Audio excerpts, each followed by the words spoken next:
MA. ഷഹനാസിനെ പിന്തുണച്ച് സാമൂഹ്യ പ്രവർത്തകയും അഭിഭാഷകയുമായ advocate Kuku Devaki ഫേസ്ബുക്കിലാണ് കുറിപ്പ് പങ്കുവച്ചത്.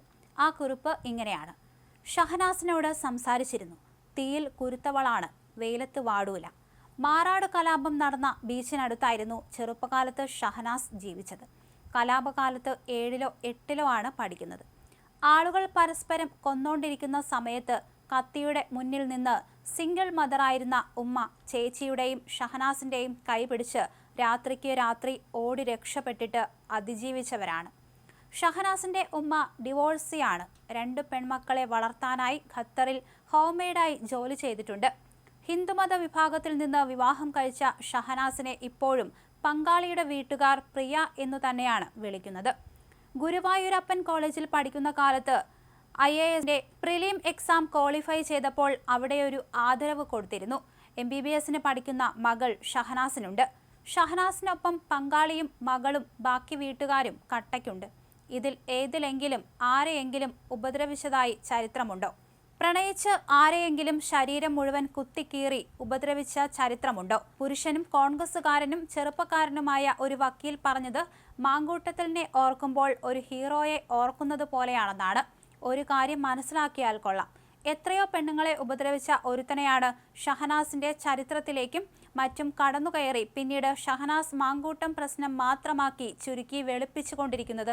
എന്തായാലും ഒരു സ്ത്രീ പബ്ലിഷിംഗിന്റെ ഇടത്തിലേക്ക് എത്തിയിരിക്കുന്നു എന്നതും അവർ ചിലതൊക്കെ വിളിച്ചു പറയുന്നു എന്നതും പുരുഷലോകത്തിന് രുചിക്കുന്നില്ല.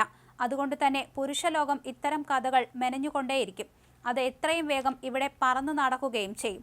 ഷഹനാസ് തളരരുത്, ഉറപ്പോടെ മുന്നോട്ട് തന്നെ പോകുക, കുക്കു കുറിച്ചു. അതേസമയം രാഹുൽ മാങ്കൂട്ടത്തിനെതിരെ പരസ്യ വിമർശനവുമായി രംഗത്ത് വന്ന യൂത്ത് കോൺഗ്രസ് നേതാവ് എം.എ. ഷഹനാസിനെതിരെ വ്യാജ ID കാർഡ് ചമയ്ക്കൽ ആരോപണവുമായി കോൺഗ്രസ് പ്രവർത്തകൻ നിയാസ് മലബാറിയാണ് ഇന്നലെ രംഗത്ത് വന്നത്.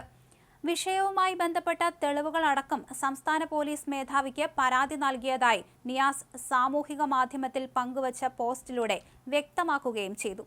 വ്യാജ പേരിൽ ഷഹനാസ് പല ID കാർഡുകളും കൈവശം സൂക്ഷിക്കുന്നുണ്ടെന്നും പതിവായി വിദേശയാത്ര നടത്തുന്നതായും നിയാസ് പരാതിയിൽ പറയുന്നു.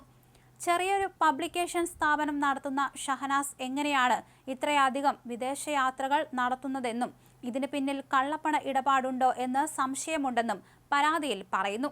കള്ളപ്പണ ഇടപാടിനായുള്ള സൗകര്യാർത്ഥമാണോ പല പേരിലുള്ള ID കാർഡുകൾ ഉപയോഗിക്കുന്നതും കള്ളപ്പേരിലുള്ള ബാങ്ക് അക്കൗണ്ട് ഉപയോഗിക്കുന്നതും എന്നും സംശയമുണ്ട്. ഈ വിഷയത്തിൽ സംസ്ഥാന പോലീസ് മേധാവിയുടെ ശ്രദ്ധ പതിയണം എന്ന അപേക്ഷയോടെയാണ് പരാതി സമർപ്പിക്കുന്നത്. ഇതിൽ പോലീസ് മേധാവിയുടെ മറുപടി പ്രതീക്ഷിക്കുന്നതായും പരാതിയിൽ പറയുന്നു. പരാതിയിൽ അന്വേഷണം നടത്തുന്നതിനായി DGPയുടെ ഓഫീസിൽ നിന്ന് കാസർഗോഡ് ജില്ലാ പോലീസിന് നിർദ്ദേശം നൽകിയതായ വിവരം പോലീസ് അറിയിച്ചതായി നിയാസ് പറഞ്ഞു.